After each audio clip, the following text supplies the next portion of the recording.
할렐루야. 한 주간 평안하셨습니까? 거룩한 주일을 맞아 온라인으로 예배드리시는 모든 분들의 가정과 삶 가운데 하나님의 은혜와 평강이 함께 하시길 바랍니다. 우리 하나님은 은혜가 풍성하시고 자비가 많으신 분이십니다. 그 하나님을 기대하며 마음과 뜻과 정성을 모아 예배하는 우리 모두가 될 수 있기를 바랍니다. 함께 사도신경으로 우리의 신앙을 고백하도록 하겠습니다. 나는 전능하신 아버지 하나님, 천지의 창조주를 믿습니다. 나는 그의 유일하신 아들, 우리 주 예수 그리스도를 믿습니다. 그는 성령으로 잉태되어 동정녀 마리아에게서 나시고 본디오 빌라도에게 고난을 받아 십자가에 못 박혀 죽으시고 장사된 지 사흘 만에 죽은 자 가운데서 다시 살아나셨으며 하늘에 오르시어 전능하신 아버지 하나님 우편에 앉아 계시다가 거기로부터 살아있는 자와 죽은 자를 심판하러 오십니다. 나는 성령을 믿으며 거룩한 공교회와 성도의 교제와 죄를 용서받는 것과 몸의 부활과 영생을 믿습니다. 아멘. 찬송가 32장으로 하나님께 영광 돌리겠습니다.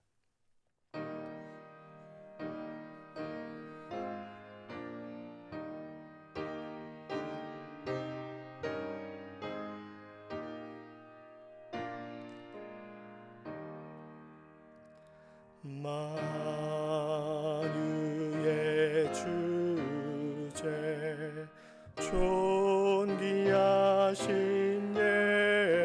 예수 사람이 되신 하나님 나 사모하여 영원히 섬긴 내 영광 되신 주로다.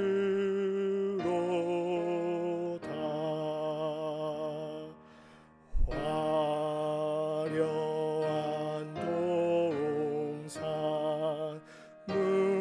무성한 저수목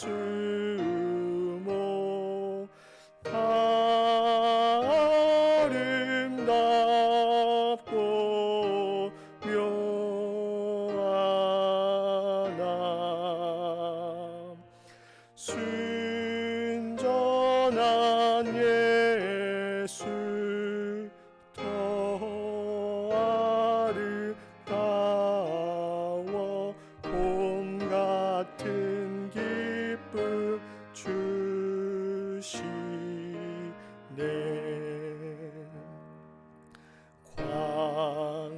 광명한 해와 명랑한 저 달빛 수많은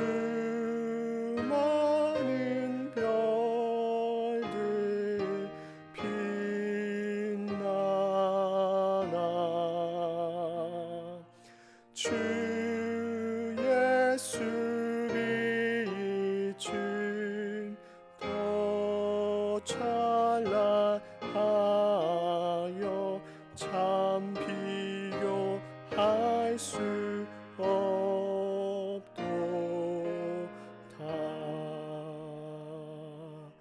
아멘.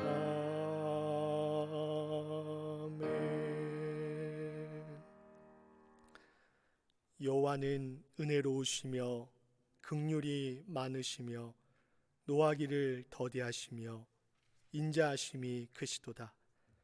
여호와께서는 모든 것을 선대하시며 그 지으신 모든 것에 긍휼을 베푸시는도다. 여호와여, 주께서 지으신 모든 것들이 주께 감사하며 주의 성도들이 주를 송축하리이다. 아멘. 은혜와 자비가 풍성하신 주님, 주님의 백성들이 주님의 은혜와 자비를 구하며 주 앞에 나왔습니다. 삶의 다양한 문제와 고민에 치여 상하고 찢긴 저희들의 연약한 모습 그대로 주 앞에 나아가오니 긍휼히 여겨주시고 주님의 은혜와 말씀으로 저희를 새롭게 하여 주시옵소서. 주님이 저희의 창조주이시고 인도자요 보호자이심을 다시금 고백하며 그 주님을 붙잡는 저희들 모두가 되게 하여 주시옵소서. 모든 영광 우리 하나님께 올려드리오며 우리의 구원자 되시는 예수 그리스도의 이름으로 기도하옵나이다. 아멘. 찬송가 542장으로 하나님께 영광 돌리겠습니다.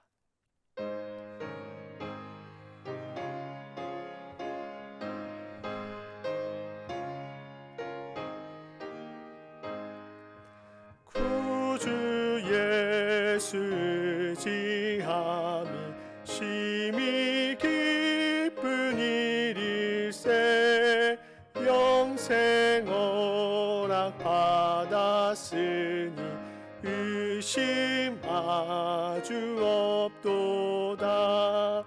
예수 믿는 것은 받은 증거 많도다. 예수 귀한 예수 믿음 더욱 주소서. 구주 예수 의지함이 심히 기쁜 일일세 주를 믿는 나의 마음 그의 피에 적시네. 예수 믿는 것은 받은 증거 많도다. 예수 귀한 예수 믿음 더욱 주소서. 구주 예수 의지하여 죄악 벗어버리네. 안위 받고 영생함을 주께 모두 얻었네. 예수 믿는 것은 받은 증거 많도다. 예수 귀한 예수 믿음 더욱 주소서. 구주 예수 의지하여 구원함을 얻었네. 영원 무궁 지나도록 주여 함께 하소서. 예수 믿는 것은 받은 증거 많도다. 예수 귀한 예수 믿음 더욱 주소서.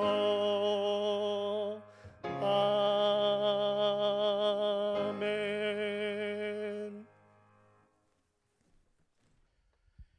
여호와를 찬송하라. 여호와는 선하시며 그의 이름이 아름다우니 그의 이름을 찬양하라. 영광과 존귀와 찬송 받으시기에 합당하신 거룩하신 하나님, 하나님의 거룩하고 존귀하신 은총에 힘입어 구원받은 주의 백성들이 오늘 주의 날 계속되는 팬데믹 상황으로 인하여서 이 시간 주의 성전을 향하여 마음을 모아 온라인 예배를 드리오니 저희들의 예배를 기뻐 받아 주시옵소서. 비록 코로나로 인하여서 혼란했던 지난 주간도 각자의 삶 속에서 은혜와 사랑 안에 안전하게 거하게 하시고 오늘 거룩한 주일을 맞아 주님께 온라인 예배로 드리게 하여 주시니 참으로 감사를 드립니다.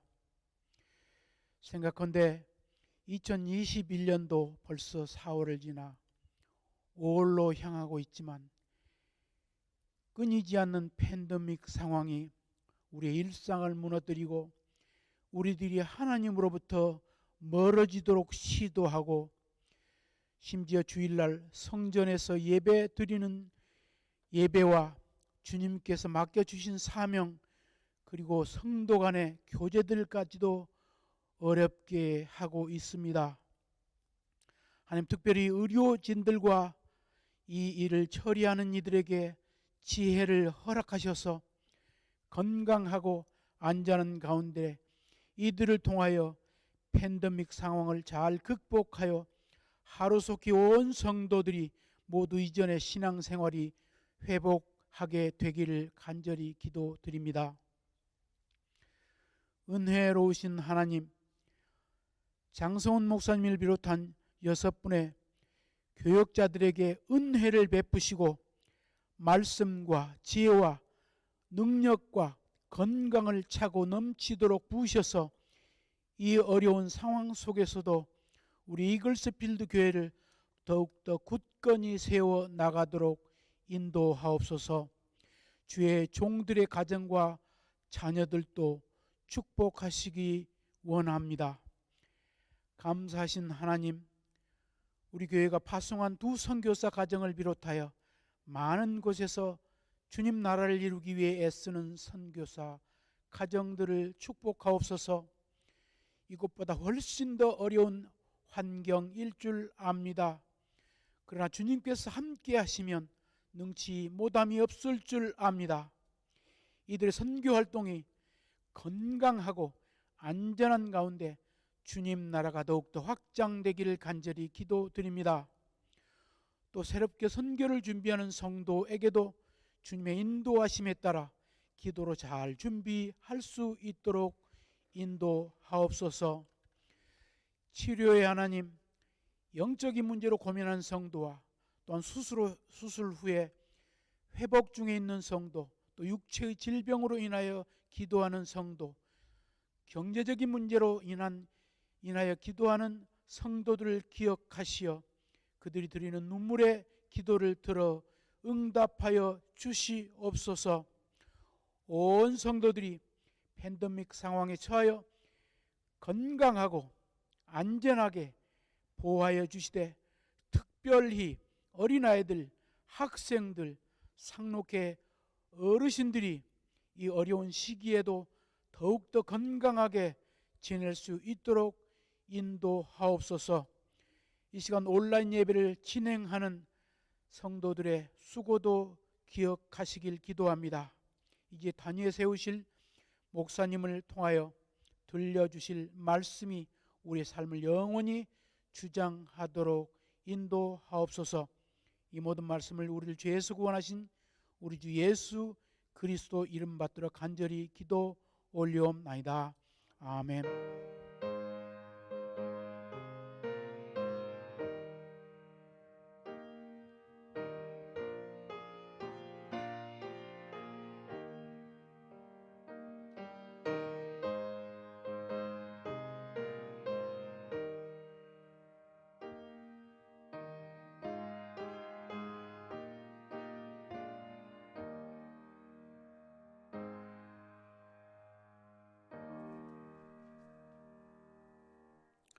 우리 이 시간 하나님 앞에 봉헌 드리도록 하겠습니다.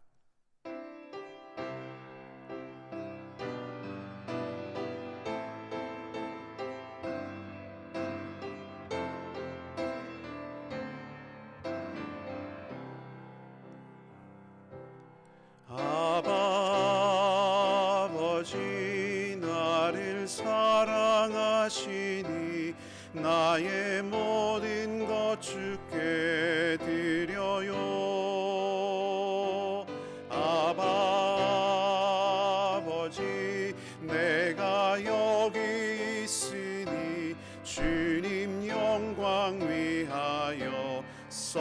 주세요.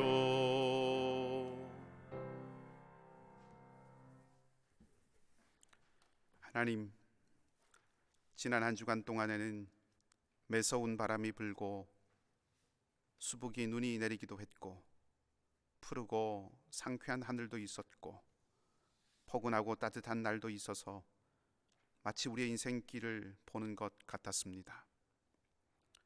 평탄하고 험난하고 가파르고 굽이 도는 모든 삶의 길에서 한결같은 은혜로 함께 하시는 하나님의 은혜에 감사하고 보호하시고 살피시는 사랑을 기억하며 이 시간 우리 가진 것 가운데서 구별하여 하나님께 마음과 물질을 드립니다.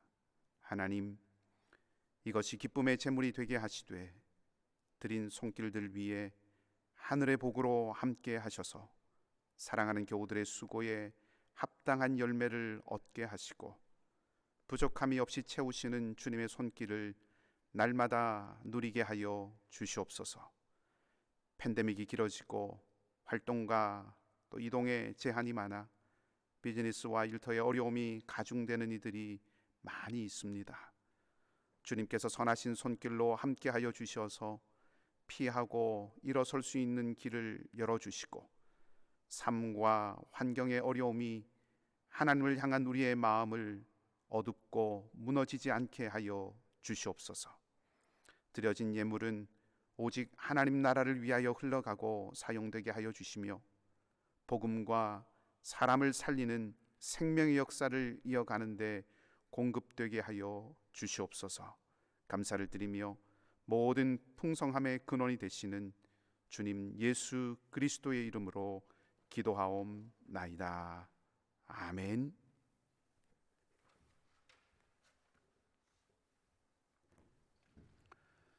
교회 소식을 알려드리도록 하겠습니다. 여러분, 교회 홈페이지에 게시된 주보를 참조해 주시기 바랍니다. 온타리오 주정부의 스테이 앳 홈 오더 강화 조치가 계속 이어지고 있어서 5월 19일까지 모든 예배를 온라인으로 드리고 있습니다. 각 가정에서 예배드리지만 우리 예배당에서 함께 예배드리는 것과 동일한 마음과 또 정성으로 예배의 자리에 함께 하시기를 바랍니다. 헌금을 해주시는 방법에 대해서 조금 안내해 드리겠습니다. 헌금은 교회를 방문하셔서 우편함에 헌금 봉투를 넣어 주시거나 혹은 교회로 우편 발송해 주셔도 되고요. 이트랜스퍼로도 하실 수 있습니다. 댁에서 이트랜스퍼로 헌금을 하실 경우에는 메모란에 본인 헌금 번호를 꼭 기입해 주시기를 바랍니다. 보내시는 곳은 교회 재정부 이메일을 통해서 보내주시면 되겠고요. 비밀번호는 이글스로 설정해 주시면 감사하겠습니다. 매일 성경 5월호, 6월호가 나왔습니다. 묵상 교재는 주중에 교회로 오셔서 픽업해 가실 수 있습니다. 픽업 가능한 시간은 수요일에서 금요일까지는 오전 10시에서 오후 3시까지, 그리고 토요일은 오전 9시 30분에서 11시까지 픽업해 가실 수 있습니다. 안전을 위해서 오시기 전에 꼭 교회로 먼저 전화를 주셔서 이름과 또 도착하는 시간을 알려주시기를 바랍니다. 오늘 오후 2시에 온라인으로 우리 당회에 모이도록 하겠습니다. 오늘 수요일 저녁은 우리 임재성 목사님과 함께 묵상 본문 미리 맛보기 3번째 시간으로 잠언의 말씀을 함께 나누겠습니다. 여러분 많이 참여하셔서 또 우리 새롭게 묵상할 본문들 또 미리 살펴보시기 바랍니다. 우리 5월의 구역장 모임을 온라인으로 진행합니다. 5월 7일 금요일입니다. 다음 주 금요일인데 5월 7일 금요일 오후 7시 30분에 우리 구역장님들 기억하셔서 함께 모여주시면 감사하겠습니다. 제2기 묵상학교를 계속 모집하고 있습니다. 2기 묵상학교는 화요반, 목요반 2개의 반으로 운영이 됩니다. 화요반은 5월 4일부터 6월 8일까지 매주 화요일 오후 7시 30분에 진행이 되고요. 목요반은 우리 학부모님들 대상으로 5월 6일 목요일부터 6월 10일 목요일까지 매주 목요일 오후 9시에 진행이 됩니다.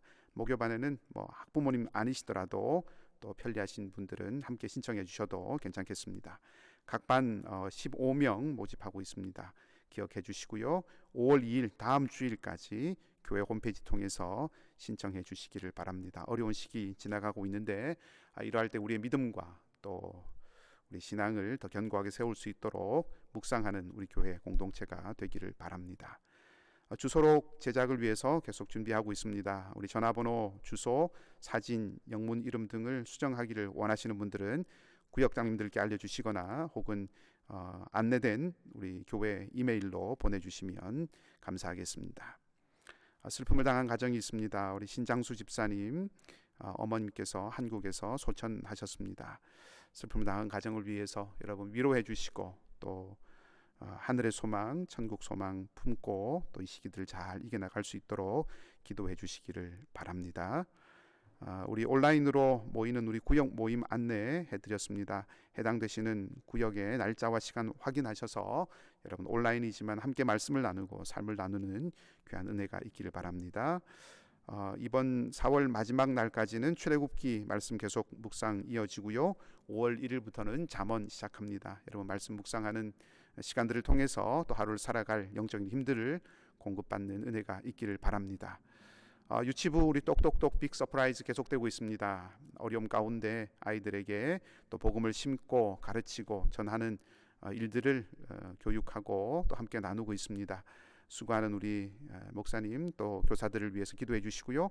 함께 동참하는 우리 모든 유치부 어린아이들과 또 부모님들을 위해서 격려해 주시고 또 많이 기도해 주시기 바랍니다.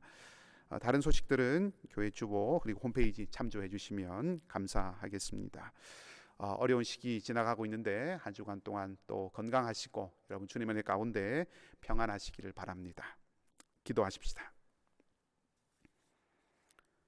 살아계셔서 말씀하시는 하나님, 이제도 우리와 함께 하시고 지혜와 계시의 정신을 주셔서 말씀을 읽고 들을 때에 우리의 귀가 울리고 우리의 영이 울리게 하여 주시옵소서. 하나님의 깊은 것을 통달하신 성령께서 우리 각 사람의 마음을 주장하시고 전하고 듣는 모두가 그 말씀을 붙들고 순종하며 살아가기를 결단하게 하여 주시옵소서. 감사를 드리며 우리 주님 예수 그리스도의 이름으로 기도하옵나이다. 아멘. 오늘 이 아침에 우리에게 주신 하나님의 말씀은 구약 성경입니다. 시편 23편 1절에서 6절까지의 말씀입니다. 구약 성경 시편 23편 1절에서 6절까지의 말씀입니다. 제가 가지고 있는 성경으로는 구약 818쪽 어간에 있습니다. 시편 23편 1절에서 6절까지 말씀입니다.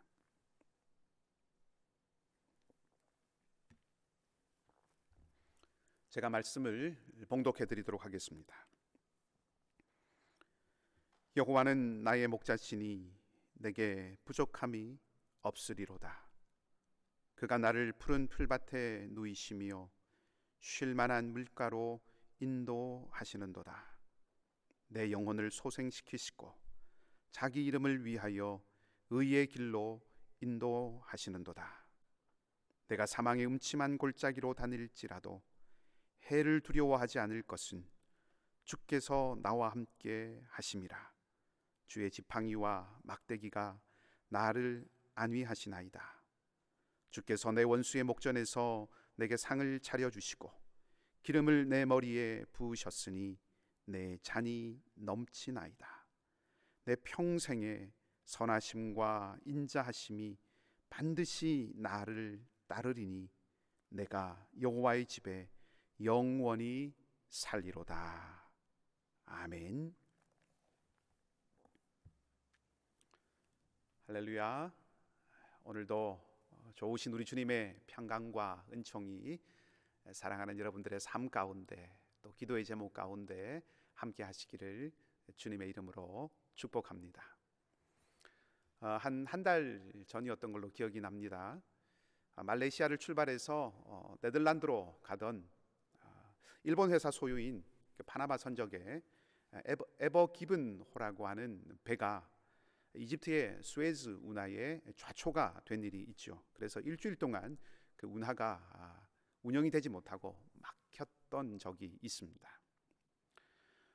저 수에즈 운하는 국제 해상 무역에 있어서 그 물동량의 한 14% 정도, 그리고 원유의 10% 정도를 수송하는 그런 아주 중요한 운하입니다.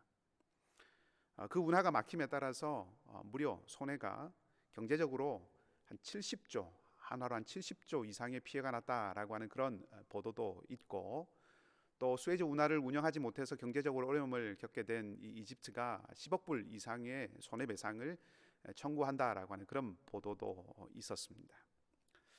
수에즈 운하가 개통된 이래로 한 150년 시간이 지났는데요. 개통된 이래로 배 한 척이 그 운하를 막아서 운하가 아예 사용되지 못하고 꼼짝없이 갇히게 된 경우는 거의 처음이라고 이렇게 알려져 있습니다. 여러 가지 사고 원인을 조사하는 중에 있고, 아직도 정확한 사고의 원인이 무엇인지는 잘 알지는 못하지만 이집트 당국이 모래 폭풍이나 혹은 자연적인 재해로 이런 일이 일어난 것은 아니다라고 발표를 했기 때문에 기술적인 어떤 결함이나 혹은 사람의 실수가 이 사고를 일으킨 것이 아닐까 이렇게 생각하고 원인을 조사하는 중에 있습니다.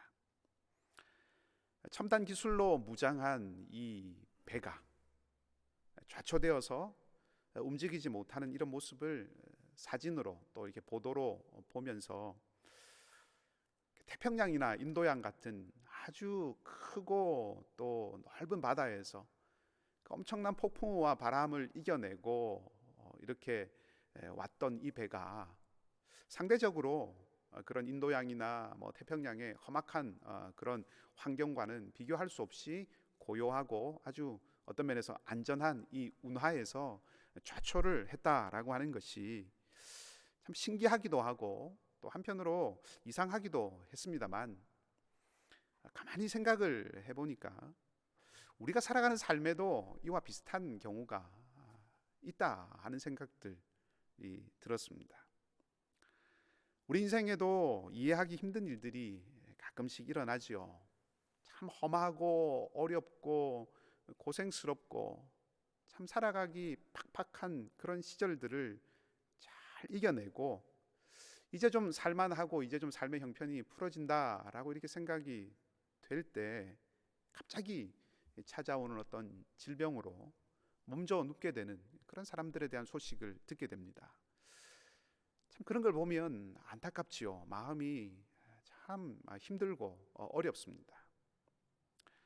그런가 하면 헤쳐나가기 힘든 많은 순간들을 잘 이겨내고 또 참기 어려운 그런 순간들을 잘 참아왔는데, 어떻게 보면 참 아무것도 아닌 아주 사소하고 작은 일 앞에 걸려서 넘어지거나 혹은 아주 작은 일에 참지 못하고 과욕을 부리거나 혹은 견디지 못해서 이제까지 쌓아왔던 모든 명성과 명예와 같은 것들이 하루아침에 실추되거나 이제까지 쌓아왔던 모든 어떤 재산을 다 잃어버리게 되는 그런 경우도 보게 됩니다. 그런 소식을 듣거나 그런 모습을 보게 되면 사람이라고 하는 것이 참 약한 존재로구나 하는 생각도 해보게 됩니다. 그런 면에서 본다면 그 삶이 유명하든 혹은 유명하지 않든 간에 삶 전체를 끝까지 잘 걸어내는 것이 인생에서 가장 중요한 일이 아닐까 하는 그런 생각을 해보게 됩니다. 그저 무탈하게 한평생 잘 살아가는 것, 무난하게 잘 살아가는 것을 말하기도 하지만 걸어내야 할 길, 인생을 통해서 걸어내야 할 그 길을 끝까지 잘 걸어가는 것이 그것이 가장 아름답고 가치 있는 삶이다 하는 그런 말씀입니다. 이제 이 땅에서의 삶의 마지막 시간들을 지나면서 종말을 예감했던 바울이 자신의 인생을 이렇게 전체로 이렇게 돌아보면서 디모데후서에서 이렇게 말하고 있죠. 내가 살아온 날들을 돌아보니 나는 선한 싸움을 싸웠고 내가 달려가야 할 그 길들을 다 마쳤고 그리고 믿음을 지켰다. 참 아름다운 고백입니다. 인생을 싸움이라고 비유를 해볼 때 우린 참 많이 싸우죠. 다른 사람과 싸우는 그런 싸움이 아니라 많은 일들 앞에서 갈등하기도 하고 고민하기도 하고 씨름하기도 하는 것입니다. 그런 갈등과 씨름 가운데는 좋은 씨름, 좋은 싸움도 있고요, 또 그렇지 않은 싸움도 있습니다. 시간이 지나서 돌아보면 참 힘들었지만 가치 있는 싸움을 싸웠다라고 그렇게 돌아보고 고백할 때도 있지만, 또 때로는 많은 경우에 참 무가치한 것, 무의미한 것, 중요하지 않은 것 두고 참 내가 정열을 쏟아부었고 시간을 들였고 마음을 쏟았구나, 이렇게 생각이 되는 때도 있습니다. 그런데 바울은 내가 선한 싸움을 싸웠다라고 그렇게 인생의 마지막 순간에 고백을 하고 있는 것이죠. 참 대단하다 하는 그런 생각도 들지만 참 아름답고 참 행복한 인생이었겠다라고 하는 그런 생각을 해보게 됩니다. 내가 달려가야 할 길을 다 달렸다라고 하는 말도 마찬가지죠. 이것이 그저 인생의 어떤 물리적인 시간, 그 시간들을 다 채웠다는 그런 뜻이 될 수도 있겠지만, 맡겨진 그 경주, 인생이라고 하는 경주를 끝까지 완주했다라고 하는 말로 이해해 볼 수도 있겠습니다. 그러니까 부르신 소명에, 하나님께서 바울을 부르신 그 소명, 바울이 감당하고 살아가야 했던 그 사명에 성실하게 바울이 응답하면서 살아왔다라고 하는 것을 고백하는 말이라는 겁니다. 사실 이 바울의 고백을 가만히 되뇌이다 보면 우리 주님의 말씀이, 특별히 주님의 마지막 말씀이 생각이 납니다. 십자가 위에서 하신 예수님의 말씀들을 우리가 지난 성금요일에 묵상을 하기도 했고, 또 여러 복음서들이 예수님의 그 마지막 말씀들을 전해주고 있는데, 요한이 전해주고 있는 예수님의 마지막 말씀 가운데 내가 다 이루었다라고 하는 그 말씀이 있죠.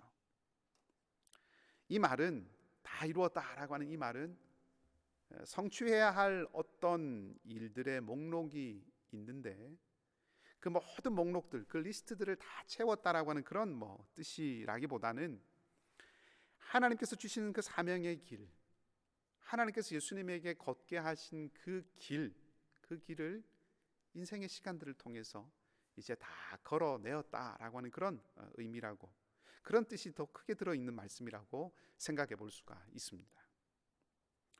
많은 분들이 좋아하시는 시인 윤동주가 십자가라고 하는 시에서 그렇게 말했죠. 예수님을 향하여서 괴로웠던 사나이, 행복했던 예수 그리스도라고 하는 고백 표현을 씁니다. 예수님께서 달려갈 길을 다 마치셨다고 했으니 아마 윤동주 시인도 예수님의 삶이 참 복된 삶이었구나라고 그렇게 생각을 했던 것 같습니다. 그런 맥락에서 우리의 삶을, 이렇게 인생을 돌아볼 때 하나님께서 내게 허락하신 삶과 하나님께서 나를 부르신 그 소명과 하나님께서 내게 맡기신 그 사명, 그것들을 성실하게 하나님 내가 살아냈습니다. 하나님 내가 크게 이루지는 못했지만, 크게 이룬 것은 없지만, 그러나 내게 맡겨진 삶의 분량을 내가 잘 감당하고 살았습니다. 이렇게 만일 그렇게 고백할 수 있다면 저는 그 삶이야말로 가장 값진 삶, 가장 복된 삶, 가장 성공한 삶이 아닐까 하는 생각을 해봅니다. 우리는 오늘 시편 23편의 말씀을 읽었습니다. 교회력에 따라서 정해져 있는 오늘 본문이기도 하지만 이 시편 23편은 모든 그리스도인들이 가장 좋아하고 애송하는 시편 중에 하나가 아닐까 하는 생각이 듭니다. 심지어 교회 밖에 있는 사람들까지도 이 시편 23편은 많이 애송할 정도로 많이 알려져 있고 또 아주 탁월한 그런 시이죠. 여러분, 이 시편 23편을 읽으면 어떤 장면이 그려지십니까? 어떻게 느껴지십니까? 어떤 느낌이 드십니까? 이 시편을 소재로 한 찬양이나 노래들도 참 많죠. 선율이 참 곱고 아름다운 노래들이 많습니다. 시편 23편을 테마로 해서 그린 그림들도 많이 있죠. 잔잔하고 또 평화롭게 시냇물이 흐르고 푸른 잔디밭이 있고 많은 양떼들 앞에서 예수님께서 한 마리 양을 안고 가시는 그런 그림들이 떠오르기도 합니다. 클래식 음악을 좋아하시는 분들은 바흐의 양들이 한가로이 풀을 뜯고라고 하는 그런 노래가 이 시편 23편을 읽을 때마다 생각이 나실지도 모르겠습니다. 이런 음악들이나 그림들이나 뭐 이런 것들을 보면 참 목가적이고 낭만적이고 아주 평화롭습니다. 시편 23편을 읽으면 그런 모습이 분명히 들어 있습니다. 그런데 조금만 시를 조금 이렇게 자세히 살펴보면 이 시편 23편이 그냥 이렇게 마냥 한가롭고 혹은 평화롭고 목가적이고 낭만적인 그런 모습만 가지고 있는 것은 아니라는 것을 발견하게 됩니다. 23편은 이렇게 시작하죠. 여호와는 나의 목자시니 내게 부족함이 없으리로다. 그가 나를 푸른 풀밭에 누이시며 쉴만한 물가로 인도하시는도다. 참 아름답습니다. 참 평화롭고 안전하고 풍성하고 행복한 그런 풍경입니다. 그런데 3절을 지나서 4절을 가면 분위기가 조금 이상합니다. 4절 말씀을 제가 한번 읽어보겠습니다. 내가 사망의 음침한 골짜기로 다닐지라도 해를 두려워하지 않을 것은 주께서 나와 함께 하심이라. 시인은 지금 자신이 사망의 음침한 골짜기로 가고 있다라고 말합니다. 이것은 그냥 좀 힘들고 약간 부대끼는 어려운 그런 길이 아닙니다. 사망의 음침한 골짜기라고 하는 것은 죽음의 기운이 몰려오는 곳, 죽음의 그림자가 깊게 드리워진 그런 길입니다. 목자가 그런 곳으로 양을 이끌고 간다고 하는 것은 조금 이해하기가 쉽지 않죠. 좀 이상하다는 생각이 들 수 있습니다. 물론 드넓은 아주 푸른 초장이 끝없이 펼쳐져 있는 아주 좋은 곳을 가기 위해서 반드시 지나가야 하는 곳이 맹수가 있고 뭐 사자가 있는 그런 곳이라고 한다면 그런 곳을 지나가서 아주 좋은 드넓은 목초지로 가야 하기 때문에 맹수가 올 수도 있지만 그러나 그 길을 목자가 이끌고 간다라고 생각을 할 수도 있겠지요. 그리고 그 길을 가더라도 목자가 있으니 괜찮다라고 생각을 할 수도 있겠지만 한번 상상을 해보십시다. 수십 마리 혹은 수백 마리의 그 양떼를 혼자서 혹은 몇 명의 목자가 그 양떼들을 이끌고 그 맹수가 나오고 사자가 나오는 그 골짜기를 지나간다면 그 짐승들이 나왔을 때 양을 한 마리도 잃지 않고 그 골짜기를 통과해 간다고 하는 것은 보장되지 않는 일입니다. 그렇기 때문에 정말로 목자가 좋은 목초지로 가려고 하는데 이런 위험한 곳을 지나가야 한다면 반드시 확실한 대책을 세우고 가겠지요. 그리고 한번 생각해 보십시오. 그렇게 대책을 세우고 그런 골짜기를 지나간다면 그 골짜기는 더 이상 사망의 음침한 골짜기라고 부를 수가 없는 곳입니다. 죽음의 골짜기가 아니라는 뜻이죠. 자, 제가 드리는 말씀은 사망의 음침한 골짜기라고 시인이 말했던 이곳은 목자가 모든 위험을 다 없애버려서 그냥 이름만 혹은 뭐 무늬만 죽음의 골짜기, 사망의 기운이 가득한 골짜기, 그런 골짜기가 아니라 정말로 진짜 사망의 음침한 골짜기, 죽음의 그림자가 드리워진 위험한 곳이다 하는 것입니다.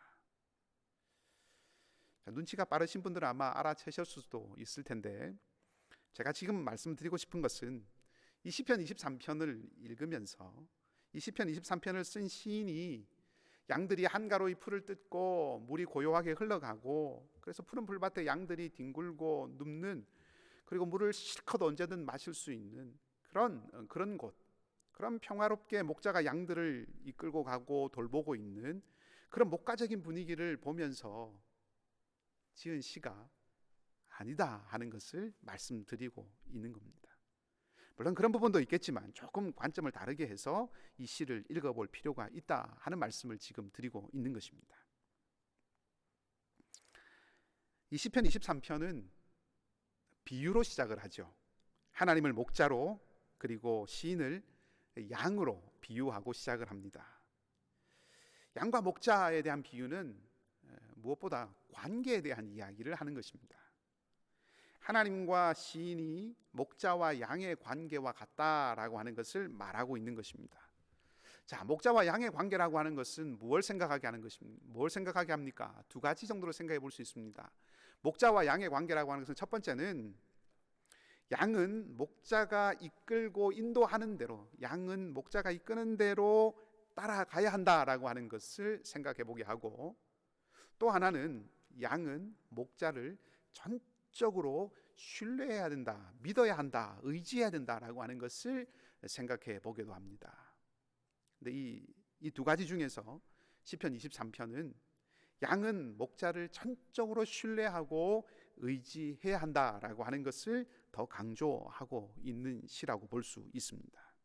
그러니까 시편 23편을 통해서 이 시인이 하나님이 목자이시고 자신이 양이고 우리가 양인 이런 목자와 양의 관계라고 말하고 있는 것은 우리가 하나님을 전적으로 신뢰하고 의지해야 한다라고 하는 것을 말하기 위해서 그렇게 이 목자와 양의 관계를 설정했다 하는 것입니다. 시편 23편을 가만히 읽어보면 시인이 길을 가고 있는 것처럼 보입니다. 그러니까 길을 떠나는 이미지 혹은 비유적으로 우리 인생길을 한번 여러분 마음에 그려보시면서 시편 23편을 한번 읽어보시면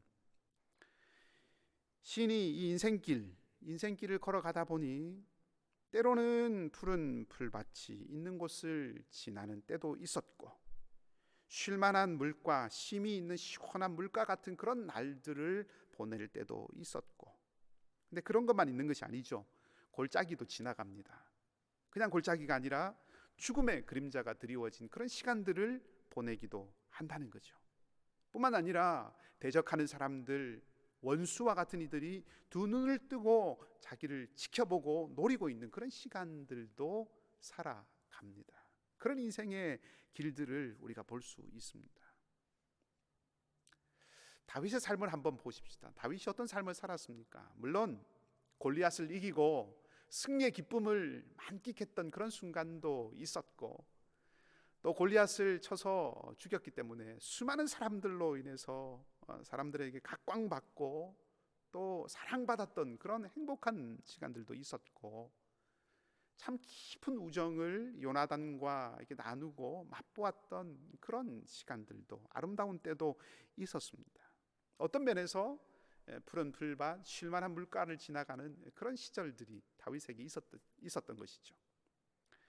그러나 그것뿐만 아닙니다. 다윗의 삶은 오랜 시간 동안 다윗은 사울에게 쫓겨서 광야 이곳저곳을 움직여야 했습니다. 뿐만 아니라 많은 전쟁터에서 온갖 위험을 무릅쓰고 죽음의 위협, 그것을 감수해야 하기도 했습니다.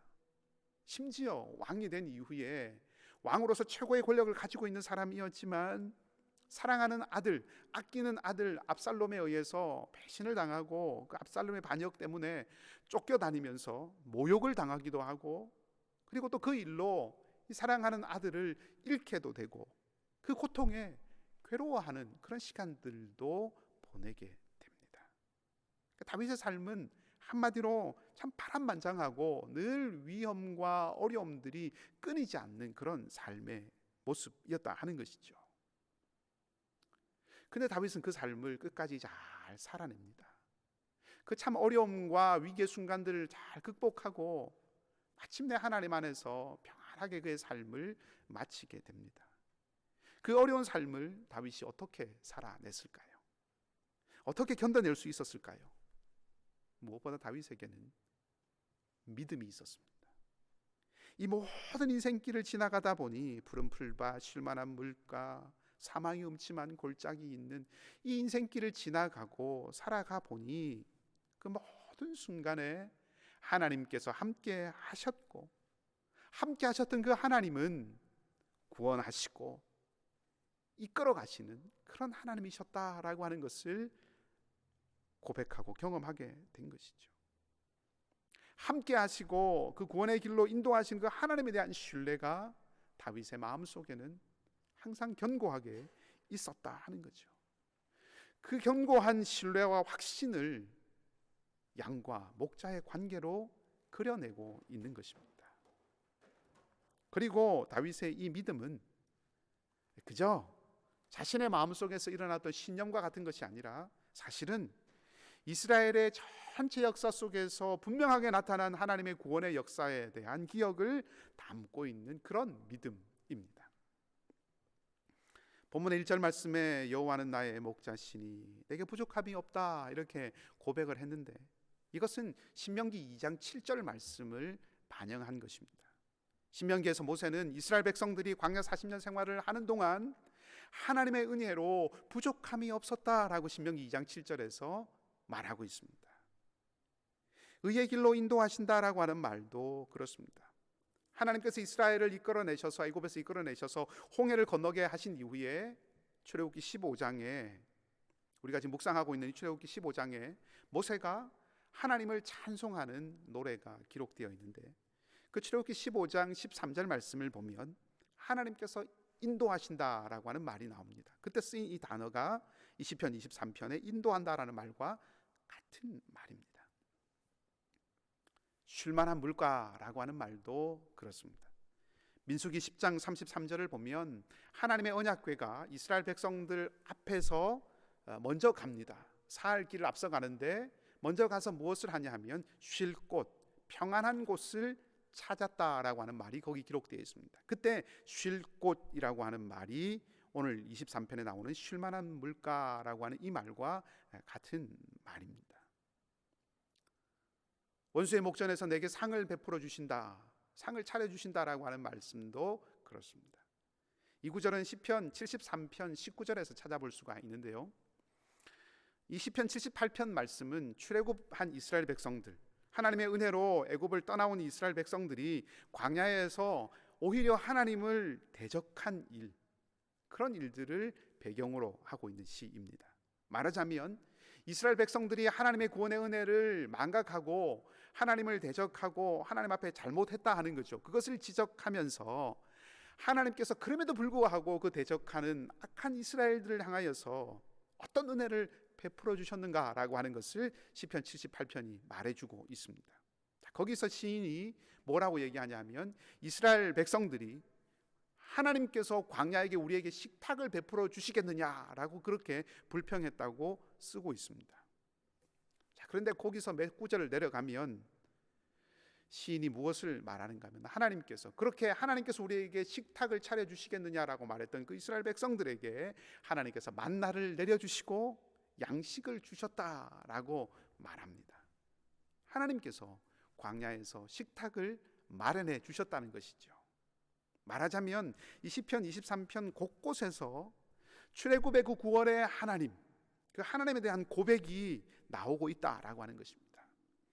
조상들을 애굽 땅에서 구원하신 그 하나님, 그 구원의 하나님께서 홍해와 광야에서 바로와 대적들의 손에서 이스라엘을 보호하시고 인도하셨듯이 다윗은 자신의 삶도 그렇게 우리의 민족을 구원하셨던 그 하나님, 구원의 하나님께서 지금 내 삶도, 내 자신의 삶도 이끄시고 인도하시고 계신다라고 하는 것을 믿고 지금도 그러하시고 앞으로도 그렇게 하실 것을 나는 믿고 살아가겠다라고 하는 그 고백을 23편에 담은 것이다 하는 거죠. 자신의 삶을 이끄시고 인도하신 그 하나님을 믿고 지금도 함께 하시는 하나님을 신뢰하고 앞으로도 그렇게 하실 하나님을 믿고 살아가겠다고 하는 다짐을 23편을 통해서 고백하고 있는 것입니다. 그리고 그 다윗의 다짐이 두 가지인데 그 두 가지가 6절 말씀에 나와 있습니다. 제가 6절 말씀을 한번 읽어 드리겠습니다. 내 평생의 선하심과 인자하심이 반드시 나를 따르리니 내가 여호와의 집에 영원히 살리로다. 아멘. 다윗의 다짐 두 가지 중에 첫 번째는 따른다라고 하는 것이고 두 번째는 산다 하는 말과 관련이 있습니다. 근데 이 말은 사실 우리가 생각하는 것과는 조금 다른 의미를 가지고도 있습니다. 우리말 성경도 그러하고요. 대부분의 영어 성경들이 구약 성경을 헬라어로 번역한 70인역의 전통을 따릅니다. 그것을 따라서 번역을 했습니다. 그래서 히브리어 본문의 내용과는 뉘앙스가 조금 다른 것들이 많이 있습니다. 이 시편 23편 6절 말씀도 그러한데요. 참고로 히브리어 본문을 보면, 히브리어 성경의 본문을 보면 여기 나와 있는 따른다라고 하는 말과 산다라고 하는 말이 조금 다른 말로 표현되어 있다 하는 겁니다.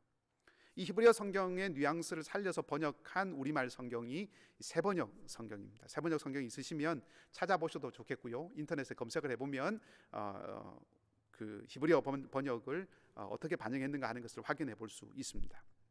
먼저 이 23편 6절 말씀에서 따른다라고 하는 이 말은 히브리어로는 추격한다라고 하는 의미입니다. 여러분, 누군가가 추격하면 어떻게 해야 됩니까? 도망쳐야 되죠. 달아나야 합니다.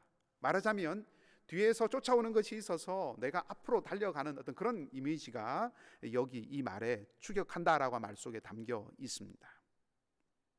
근데 6절 말씀해 보면 무엇이 추격해 옵니까? 무엇이 다윗의 삶을 추격해 온다고 말하고 있습니까? 하나님의 선하심과 인자하심이 다윗을 추격해 옵니다. 그러니까 앞으로 달려나가는 것, 앞으로 걸어가는 것을, 인생을 계속 걸어가는 것으로 이렇게 우리가 생각해 본다면, 다윗은 지금 내가 앞으로 인생의 길들을 앞으로 이렇게 걸어가고 있는데 나를 그렇게 앞으로 계속 걸어가게 하는, 뒤에서 영향을 주고 힘을 주고 도전을 주는 것이 무엇이라고 고백하냐 하면 그것이 바로 하나님의 선하심과 인자하심이다라고 고백을 하는 것입니다. 자, 이 말은 무슨 말이냐 하면, 내가 살아가는 내 삶의 동력, 내 삶에 가장 큰 영향을 미치고 내 삶에 가장 큰 힘을 발휘해서 나로 하여금 앞으로 나아가게 하는 것이 돈이나 명예나 힘이나 권세 같은 이런 것들이 아니라, 나를 움직이고 내가 선택하게 하고 내가 결정하게 하고, 그래서 내가 내 삶을 꾸려가게 하는 그 동력이 세상의 그런 힘과 권력이 아니라 하나님의 사랑과 하나님의 자비가 되게 하겠다라고 하는 것을 지금 다짐하고 고백하고 있는 것입니다. 두 번째는 산다라고 하는 말인데, 이 말은 히브리어로 되어 있는 성경을 보면 이 말은 돌아간다라고 하는 말을 쓰고 있습니다. 자, 그렇게 보면 이 시편 23편 6절 말씀을 우리가 읽고 있는 이 성경 말씀으로 읽을 수도 있지만 동시에 이렇게 읽어볼 수도 있습니다.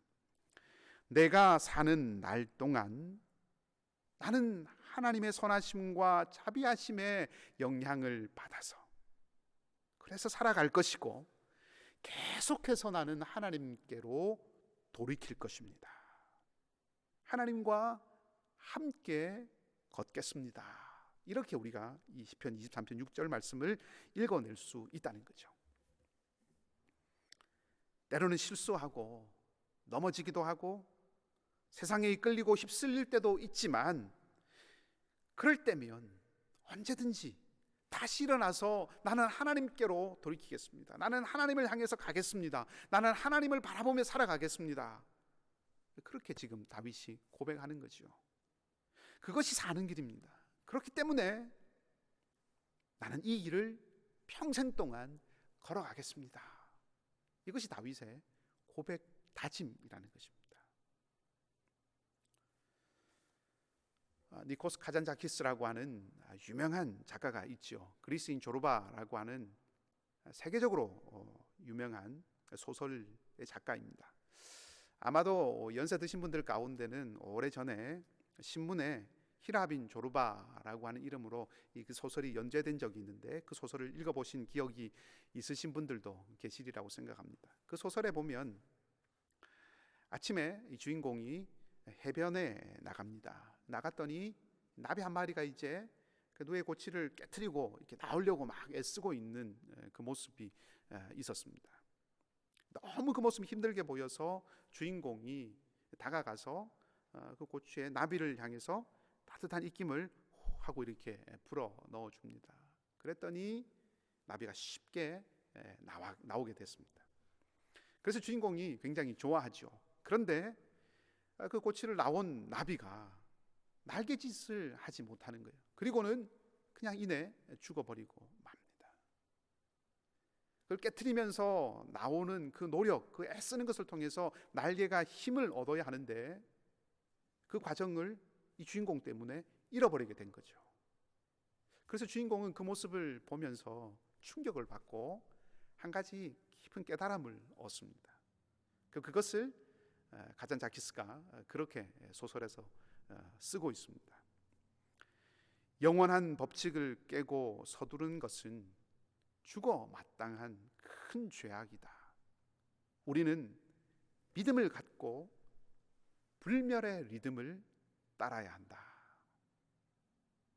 여러분, 세상과 우리 인생에 믿음을 갖고 따라야 하는 불멸의 리듬이라고 하는 것이 무엇일까요?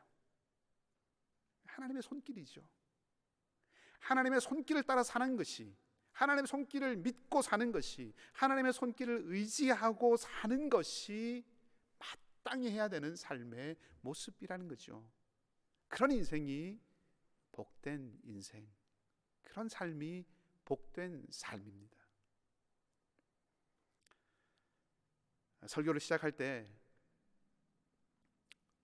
스웨즈 운하에 좌초되었던 그 에버 기븐호에 대한 말씀을 드리면서 시작을 했습니다.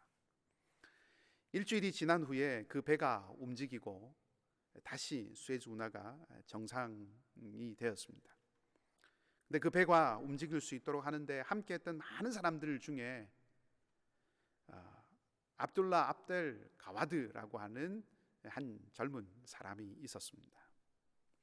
이 사람은 배가 좌초되었다라고 하는 그 소식을 듣고 가장 먼저 그곳에 달려갔던 사람 중에 한 사람이었습니다. 그 근처에서 이제 일을 하고 있었는데 이 사람은 이제 굴삭기, 흙을 파내는 굴삭기를 이렇게 조정하는 사람이었습니다. 사실 무엇을 할 수 있다고 생각할 수 있겠습니까? 여러분 사진에 보시다시피 배는 어마어마하게 엄청나게 크고 그 배가 저 모래톱에 좌초되어 있는데 저기서 이 사람의 작은 그 굴삭기로 흙을 얼마나 파내야 저 배가 움직일 수 있겠습니까? 너무나 이 굴삭기는 작고 초라해 보이죠. 근데 이 사람은 그렇게 생각하지 않았습니다. 일주일 동안 그는 잠을 줄여가면서 흙을 파내고 또 파냈습니다. 그리고 이어서 도착한 다른 사람들도 그렇게 함께 일했습니다. 그리고 이 모두의 노력이 합쳐져서 마침내 배가 움직이게 되었다는 거죠. 말씀을 정리하겠습니다. 시편 23편 말씀은 아무런 아픔도 어려움도 모르고 푸른 풀밭 쉴만한 물가로 거니는 그런 어떤 낭만적인 목동의 노래가 아닙니다. 이 시는 죽음의 그늘이 드리워진 그 두려움과 고난의 골짜기를 지나가야 하고 원수들의 공격과 비방에 고통스러워서 신음해야 되지만 그럼에도 불구하고 그런 인생의 수많은 도전과 어려움이 있음에도 불구하고 바르고 온당한 길, 마땅히 걸어가야 하는 길을 가려고 몸부림치는 한 믿음의 사람의 간곡한 믿음의 고백입니다. 지금은 비록 악한 이들이 이기는 것 같고 지금은 비록 세상의 길이 득세하는 것 같지만 끝내는 그 길은 멸망의 길이라고 하는 것을 알기에 하나님께서 마침내 영광의 날을 가지고 오실 것이다 라고 하는 것을 믿기에 험난한 길이지만 믿음을 지키고 하나님을 의지하는 것을 선택하고 기쁨으로 찬미하며 인생을 살아가겠다고 하는 고백인 것입니다. 여러분, 이것이 믿음의 길, 이것이 신앙의 길입니다. 주님이 이 길을 앞서서 먼저 가셨지요. 그리고 그렇게 하나님만을 의지하면서 나아갔던 그 길이 옳다라고 하는 것을 주님께서 부활을 통해서 우리에게 분명하게 보여주셨습니다. 여러분 어떤 삶을 살아가고 계십니까? 지금 어떤 길을 걷고 계십니까? 푸른 풀밭입니까? 쉴만한 물가에 여러분들 걸어가고 있습니까? 혹은 사망의 음침한 골짜기와 같은 곳을 지나가고 계십니까? 그 어떤 곳이 되었든 삶의 그 모든 자리에 하나님께서 함께 하심을 기억하시기 바랍니다. 그리고 그 하나님은 구원의 하나님이심을 잊지 마시기 바랍니다. 그래서 비록 작은 내 삶의 자리이지만 다윗처럼, 주님처럼 오직 하나님의 선하심과 자비하심이 뒤따르는 삶, 늘 하나님과 함께하는 삶, 내가 어디서 넘어지든 그곳에서 다시 하나님께로 돌이키는 삶, 그 삶을 살아가기로 결단하고 걸어가는 삶의 길이 되시기를 바랍니다. 그리하여서 비록 고난과 어려움의 시간들이 찾아온다고 하더라도 그 가운데서 지키시고 동행하시는 그 하나님을 누리고 원수들의 눈앞에서 상을 차려주시는 그 은혜를 맛보는 여러분의 복된 이 한 주간의 삶이 되시기를 주님의 이름으로 간절히 축복합니다. 함께 기도하십시다. 하나님, 우리의 인생길이 푸른 초장, 맑은 물가와 같은 날들도 있지만 때로는 사망의 음침한 골짜기를 지나야 할 때도 있습니다. 어려움과 고난의 날들도 닥치고 고통과 아픔의 시간들도 있습니다. 두려워해야 하는 원수와 같은 사람들, 원수와 같은 일들 앞에 서야 할 때도 있습니다. 그러나 이 모든 삶의 자리에서 하나님이 우리와 함께 하시고 친히 우리를 인도하시며 건지시고 구원하시는 우리 아버지이심을 믿습니다. 그리고 그 구원의 증표로 주님을 보내셔서 임마누엘의 하나님이심을 보이셨음을 또한 믿습니다.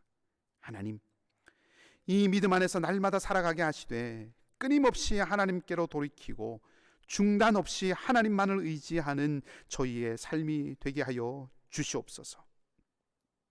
그래서 원수의 눈앞에서 식탁을 준비해 주시는 하나님의 은혜를 맛보며 살아가는 인생이 되게 하여 주시옵소서.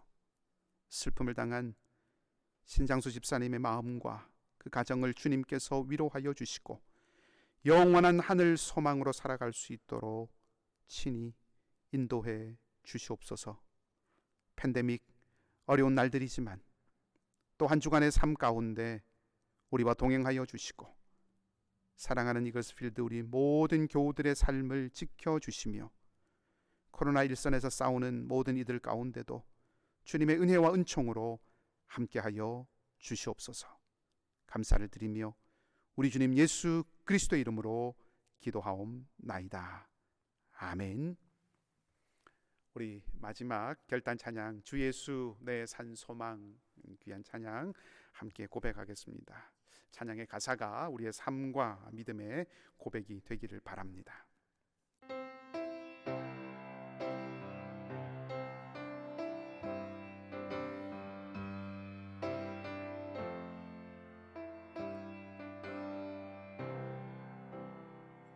닿을 수 없고 오를 수 없네 사망의 권세 놓인 우리 절망 가운데 하늘을 보며 주의 이름 나 부를 때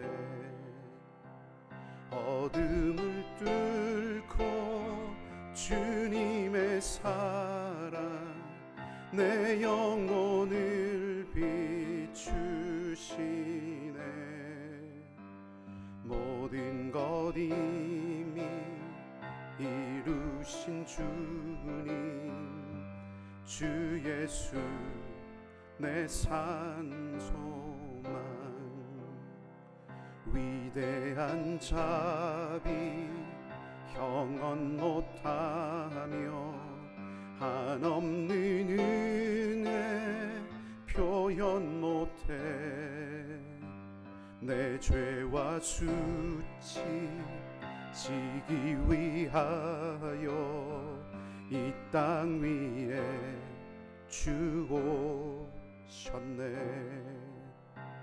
주의 십자가 날 구원하사 왕의 자녀 삼으셨네 나는 영원히 주님의 소유 주 예수 내 산 소망 할렐루야 주의 이름 찬양해 할렐루야 내게 자유 주셨네 죄의 저주 끊으신 구원의 주 그 이름 주 예수 내 산 소망 할렐루야 할렐루야 주의 이름 찬양해 할렐루야 내게 자유 주셨네 죄의 저주 끊으신 구원의 주 그 이름 주 예수 내 산 소망 언약의 말씀 이루어진 아침 주님의 호흡 시작됐네 죽음 이기신 유다의 사자 우리의 주 부활하셨네 예수 주 승리하셨네 할렐루야 주의 이름 찬양해 할렐루야 내게 자유 주셨네 죄의 저주 끊으신 구원의 주 그 이름 주 예수 내 산 소망 주 예수 내 산 소망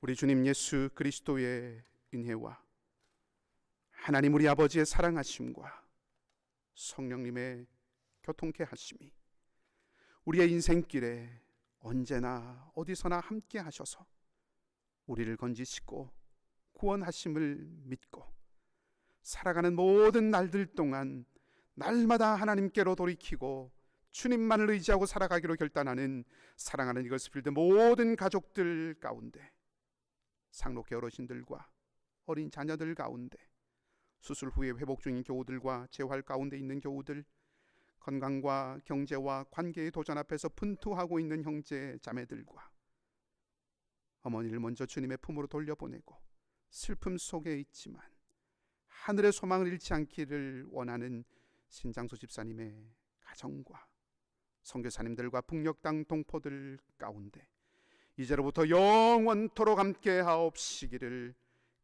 간절히 축원하옵나이다. 아멘.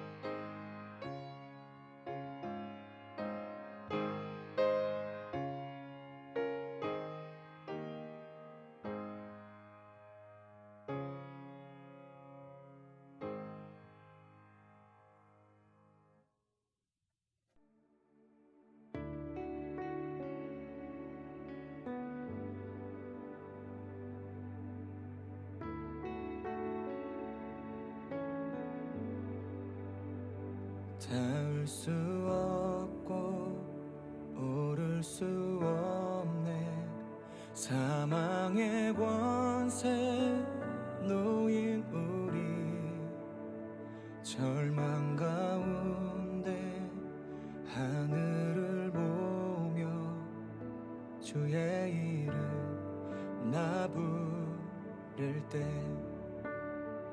어둠을 뚫고 주님의 사랑 내 영혼을 비추시네 모든 것 이미 이루신 주 주 예수 내 산소망.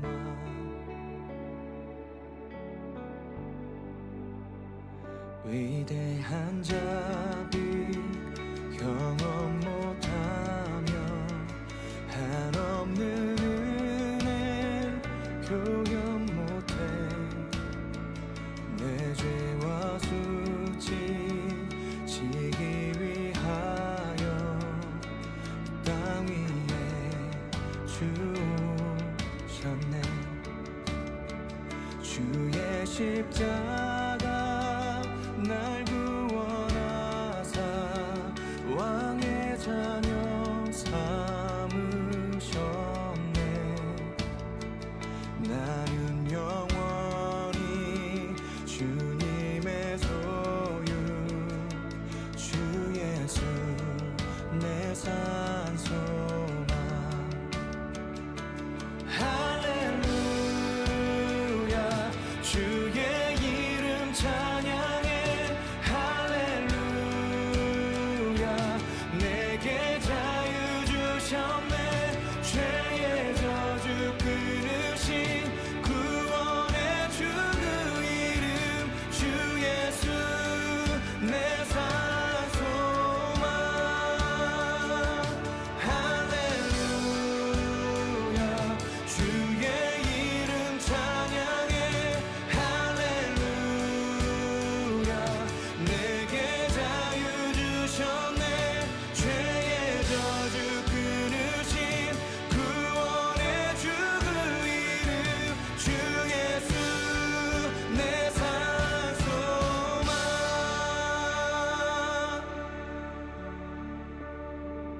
언약의 말씀 이루어진 아침 주님의 호흡 시작됐네. 죽음 이기신 유다의 사자 우리의 주 부활